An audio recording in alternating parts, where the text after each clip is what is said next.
Hey, this is Bryn from Riot. I'm with Ian Somerhalder. We're here in the Riot office. I'm so excited. This is the big week. It's Years of Living Dangerously. Tell us about the show. Years of Living Dangerously. As Jim Cameron calls it, James Cameron. I'm a little scared, to call him Jim. I don't know him that well. Calls it the greatest story of our time. I honestly believe it's the greatest television event of our time. 9 docu-series episodes, 9 episodes, docu-series. Producers from 60 Minutes went to Showtime, said we want to do a show that's 60 minutes, meets Homeland, but it's true. Great. Celebrity correspondents, whether it's Thomas Friedman, Leslie Stahl, myself, Harrison Ford, Arnold Schwarzenegger, Don Cheadle, Matt Damon, I mean, Amazing. Incredible cast of people, Amazing. But telling these stories, whether it's Indonesia, whether it's Asheville, South Carolina, very, very big issues that people think are underlying issues that are now, honestly, what I call overlying.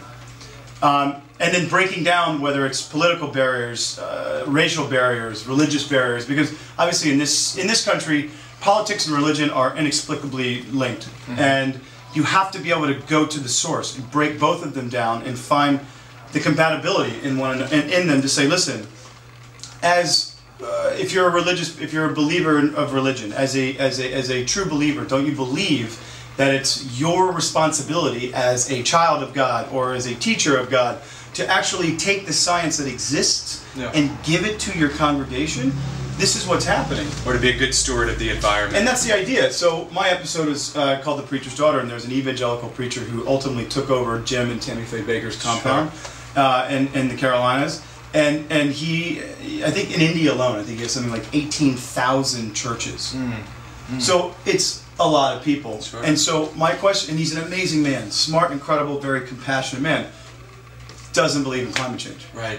And so my question to him is, as a steward of God, don't you ultimately believe that it's your responsibility to tell the people in your congregation that science exists? It's your responsibility as the steward to teach your people. So we try and break it down, and I got to work with Beyond Coal. Sure. Marianne Hitt is a baller, responsible for, I think, already shutting down, retiring 158 coal-fired power plants. Incredible. Which is the equivalent of taking 45 million cars off the road. Amazing. So I think everybody hears about this all the time, climate change. We see it happening all around us.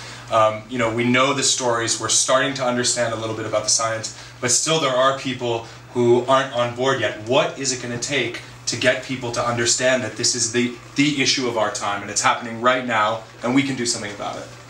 I think that question is actually a two-parter. There's two components of it. One of them is, yes, the science exists, but it's so broad. Sure. Climate change this, climate change that. But when you start breaking it down, Indonesia is deforesting more than anyone in the world, responsible for so much carbon.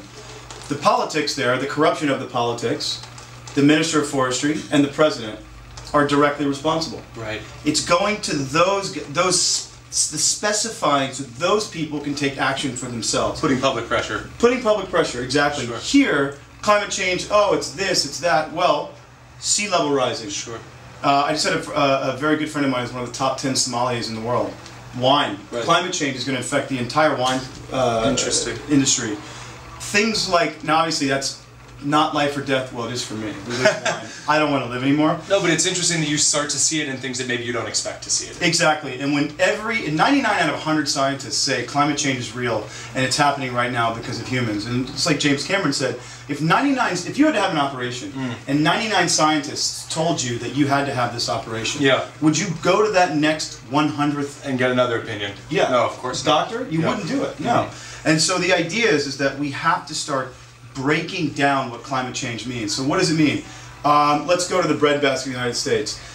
By virtue of temperatures rising as they are, droughts, storms, we are going to lose our food sources. Right. Which is ultimately what's happening. Look at Syria.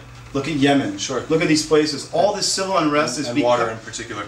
Water in particular, but because of droughts, exactly because of droughts, people are leaving rural areas, going into urban areas, and then all these social conflicts happen. So you can directly associate climate change with global conflict. So really quickly, because we're almost out of time, what is the one thing that you tell your fans and your followers that they can do to really actively push the needle in this?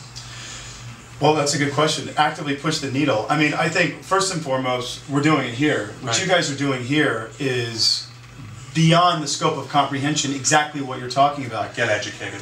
Get educated, because once you educate someone with information, then you've ultimately empowered them. Once you've empowered them, now they become activated. They are an educated, empowered, and activated human being, and that's what Riot is doing. So, taking those stories, taking that information, and giving them the ability to share it, to act upon it, and to really get the facts, and then not just start the conversation, but become activated about it. And how do I leaders. do this? Sure. What petition do I sign? What legislator do I call, email, fax?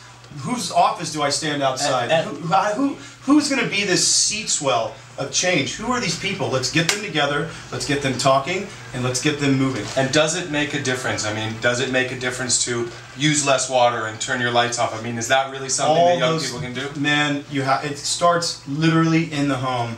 You know, it's almost like, and I tell young people this, my nieces and my nephews and stuff, and I do it even as an adult. It's kind of fun. It's the silly things. Guess what? When you leave the house, the dog does not need to watch Oprah all day. The dog just doesn't. The dog's going to be okay. Turn off the TV. These silly little things that, you know, when people brush their teeth, they're used to hearing of the water. Right, turn it off. 600 million gallons a day we waste in this country. Powerful. All that water we need. Sure. Silly little things like that. Turning off the lights. Driving more fuel-efficient cars. Right. But we've got to get legislators. We have to elect policymakers. Leaders who are going to talk about it. Yeah. Yep. And not only just action. leaders who are actually going to innovate Yep. and work with entrepreneurs and innovators to do it. Yep. And we have to break down these religious and political barriers in order to make the changes that we need. So it's sounding like what we can tell people is become educated by watching shows like Years of Living Dangerously. Years of Living Dangerously. By reading things like Riot. And then to take action in your local community and your local home, which is like conserving water, conserving electricity. Absolutely. And Recycling. And then also just putting pressure on your own government, on your own legislators, on your own public officials to continue to push forward climate issues and keep it at the forward of what we're talking about. I mean, that sounds like the best idea possible. Right. And also, too, I mean, what we're doing at ISF, at the Somerhalder Foundation, we've developed this amazing curriculum called the U Factor, letter U and Factor, which is unlocking and unleashing potential in young people. And it's teaching these young people to become so activated and so educated, because here's the reality of it, and this is what makes politicians balk when they stop in their tracks. A 16-year-old young person that goes on the ISF website, goes on the Riot website, watches Years of Living Dangerously, all of a sudden becomes empowered with this information. That 16-year-old or that 17-year-old is going to be able to vote in the next election cycle. Sure. And that is what has politicians shaking in their boots. Sure. So if you can say to young people that now, by virtue of the fact that you are educated, you're now activated and empowered, you know who the right choice is to vote in an election, whether it's local, state, or federal. Great. Mr. Somerhalder, thank you. Keep up the great work. Thank you, guys. Years of Living Dangerously. It's coming up. The Ian Somerhalder Foundation. Be a part of the movement. And riot.org. Thank you guys for doing this. I love you guys. Good. Love you.